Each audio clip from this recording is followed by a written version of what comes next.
যক্ষ্মা রোগাক্রান্তদের সহায়তায় এগিয়ে এলো পঞ্চায়েত কর্তৃপক্ষ।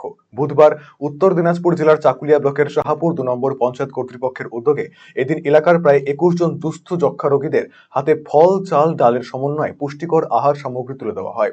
প্রধান উমার আলী, উপপ্রধান গণেশ চন্দ্র বাহারি সহ অন্যান্য পঞ্চায়েত সদস্যরা উপস্থিত ছিলেন এদিনের কর্মসূচিতে।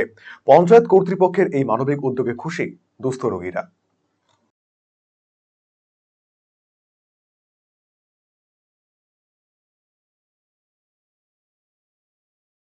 এরা টিবিতে আক্রান্ত হয়ে আছে, ওষুধ খাচ্ছে।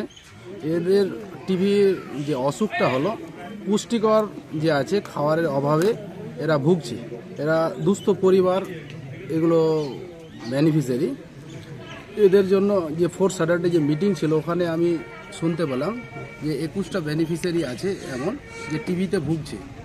ওই কারণে ওদের জন্য আমার গ্রাম পঞ্চায়েতের মধ্য থেকে কিছু পুষ্টিকর খাবার 21টা বেনিফিশিয়ারিকে আমি আমার পঞ্চায়েত থেকে